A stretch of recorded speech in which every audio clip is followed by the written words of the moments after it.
Hi, this is Sarah here from Thriving Solo, and today we're going to chat a little bit about imposter syndrome because believe me, it is very common. And we're going to look at when we should ignore it and how we can use the signal on those occasions where it fits to do so. So, imposter syndrome doesn't always mean that you're doing something wrong. And we're going to learn to tell the difference today between fake fear and real gaps. This is very common in any solo business. Imposter syndrome crops up for most people that are running a business on their own. And it is very difficult when you're self-employed and a solo provider to be able to have that reassurance that you are doing a good job. We're going to have a look at some of the things that can actually add to that and what we can do about them. It's quite natural to feel a bit wobbly about things like pricing, marketing, boundaries, and all the nuts and bolts of running the actual business. And anybody who thinks other practitioners seem so confident, what am I missing? Believe me, they've gone through similar things themselves, maybe still are going through similar things themselves, and it can affect us all at some time or other. Imposter syndrome is that feeling that you're not good enough, even when your work is good. It's not the same thing as being untrained, unsafe, or out of scope. It often shows up as over preparing for simple things like rewriting one email 4 or 5 times. It might be that you discount the wins that you have, thinking, well, they only got better because it was mild. It could be fear of being found out. A lot of people with imposter syndrome have that fear that somebody is going to find you out, even those nice clients that really like you. It can be over-servicing. It often shows up as you spending extra time, extra follow-ups, and giving free advice. And I think I was probably guilty of that one myself in my clinic. So in a solo health practice, imposter syndrome gets louder because there's no team to be able to reality check you. So solo practice can make it worse. You're not getting steady feedback like you did when you were in training or perhaps in a previous business or previous workplace that you worked in. You see your own messy behind the scenes, but when you look at other businesses, you're only seeing their highlights. So comparison really can rob you of that sort of serenity. Be very careful of that. You hold all the roles: clinician, receptionist, bookkeeper, marketer, complaint department. Even when nobody complains, you're still wary of that. You can get tired, and tired brains tell dramatic stories. So there are 2 types of imposter feelings. Type 1 is the noise, and this is emotion without evidence. You feel behind, but you can't name what it is that you're lacking. The fear spikes after a slow week, or a cancellation, or the odd client comment that seems a little bit out of skew. Type 2 is the signal, which is emotion with a useful clue. Maybe you feel uneasy, but you can point to a specific skill or scenario that is bothering you. For example, I'm not sure how to deal with red flags for condition X, or I'm not sure how to write notes for this case type. So we're going to have a look at how to recognize and ignore the noise and how we can use the signal. So when should you ignore imposter syndrome completely? The main times to ignore it are when it shows up after you've done something brave.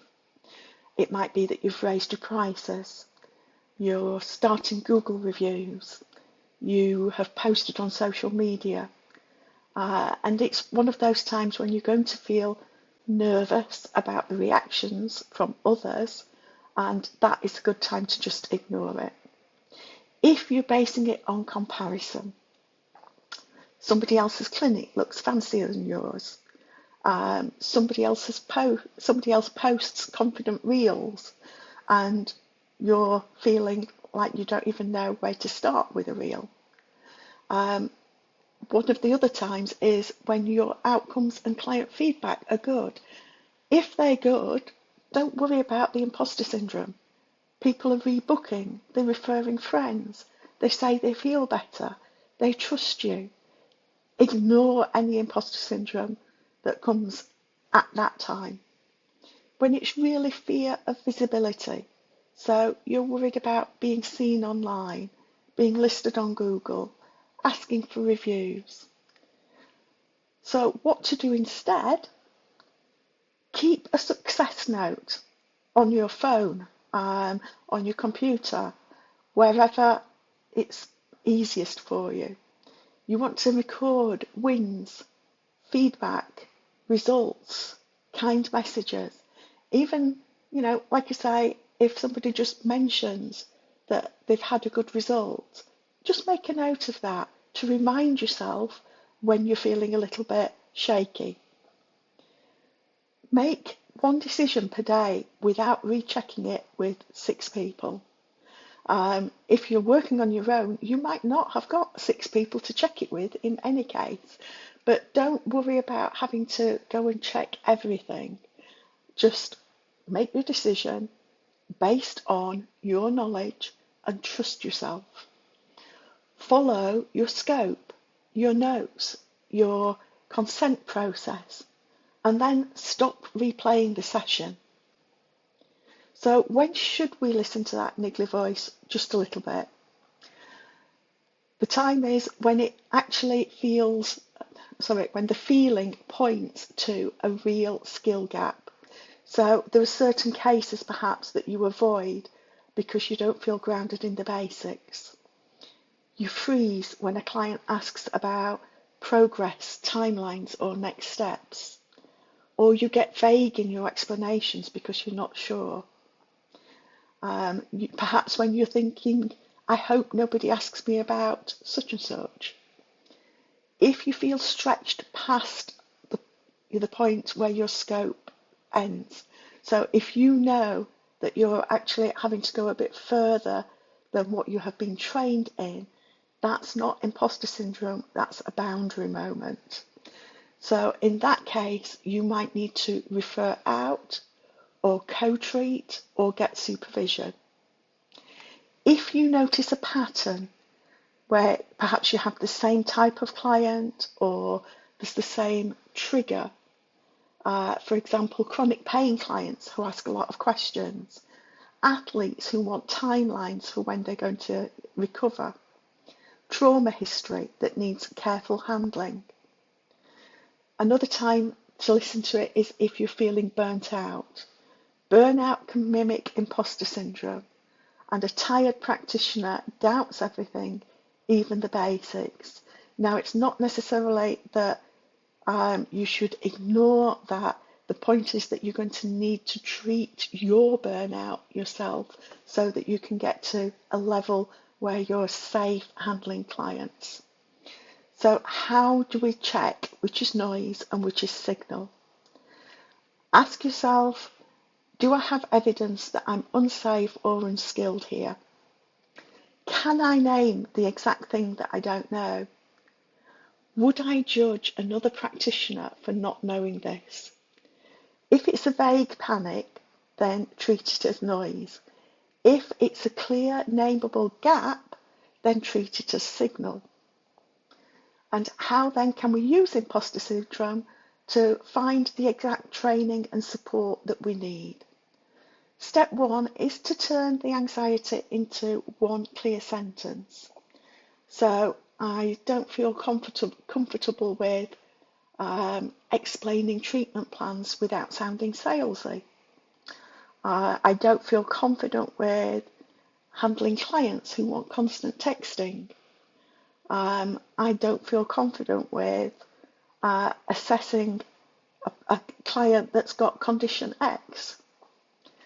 And then sort it into a bucket so that you're not buying random courses at late times of night when you're feeling tired and just reacting rather than creating a clear plan. So the buckets might be clinical skills. So decide, is this something that I want to treat? And if it is something that you want to treat, then look for clinical skills training, assessment, technique choice, red flags, whatever it might be. Have a look to see who's going to provide you with the best sort of training or supervision for that. Is it a communication skill? Are we looking at how to set expectations? I've already covered some work on boundary setting in another video, so you might want to take a look at that if that's one of the things that's an issue for you. It could be system skills, your intake process, your notes, your policies. It could be business skills, such as pricing or developing packages, scheduling or marketing basics. So find then the smallest support that fixes the problem. It might be supervision for a tricky case type. It could be a short course for one clear skill. It could be a template for your notes, intake or policies. It could be a colleague swap. You review each other's policies, scripts or websites. And then create a tiny practice plan. Use the new skill with the next 3 suitable clients. Write down what worked and keep it simple. Save a script that you can use so that you're not having to reinvent it every time. And then just add one guardrail. If this case is outside my comfort zone, I'll refer it or co-manage. This lowers stress fast and it keeps care safe. So let's have a little look at a few scenarios with clear ignore or use guidance. So scenario, you've raised your fees and you're feeling a little bit nauseous about it. Ignore it. Hold prices for 60 days and then track bookings as you go along through that 60 days and see, is that a reasonable price? Is that something that you can stick with, or do you need to adjust it slightly? Next scenario, a client asked a question and you stumbled over it. Use it. Write yourself a short script and then practice it out loud twice. It might just be something that you stumbled over because it's the first time in quite a while that you've actually had to address it. But again, this is one of those areas that you should think, do I want to treat this? If you don't want to treat it, then can you refer them to somebody that is more appropriate to provide care for them? Another scenario, you dread a certain type of case. Again, we use this as a signal. Decide, is it something that I want to add to my service list or not? And if you do want to treat it, then get supervision. It could be that you need some extra training in this area. But if you don't, then tighten up your intake screening so that you're less likely to get clients asking for that, and have a clear referral path for them. Scenario, your week is slow and you're thinking that you're a fraud. Ignore this. Just check your marketing outputs,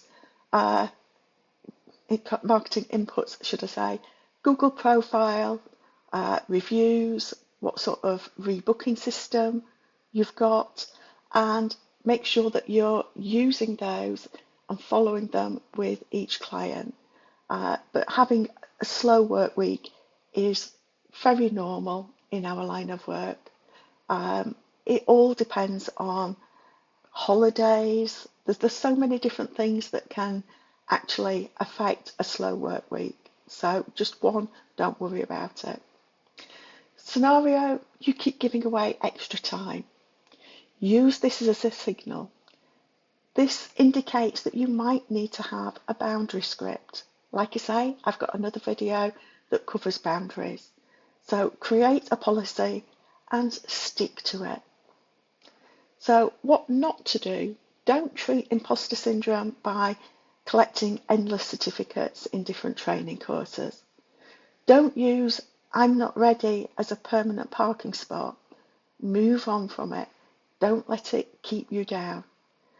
Don't ask 10 different people for reassurance and then feel worse when you get 10 different answers from them. And please don't confuse I'm nervous with I'm not allowed to do this. You will know from your training what you can and can't do.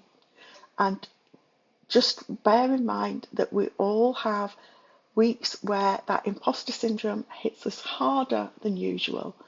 Maybe you need to have some supervision.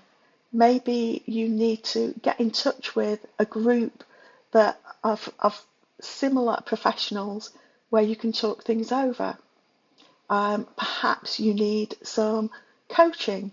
I do on occasion provide some one-to-one coaching. You could have a little look and see whether I've got any available, and I can provide some coaching for you. But like I say, don't confuse being nervous with not being able to do the job. You've done your training. You are very able to get on and do this. So imposter syndrome is common, as I say, in any solo business. Ignore it when it's a vague fear or it's comparison or it's post-growth jitters. Listen when it points to a clear, nameable gap and use that as training, as a map for training or for developing systems to refer people on or, what support you might need. So please comment below with one area that triggers your imposter syndrome and just pick one small support step this week. Perhaps one template, one script, one supervision chat. And like I say, if it's something that I've already covered, take a little look back and just reassure yourself that you've got things in place or put together a simple plan to put things in place over the next few weeks. Don't try and do everything all at once because it will actually burn you out and can lead to worse imposter syndrome. So thank you for stopping by, and I'll be back with another tip very soon. Thank you.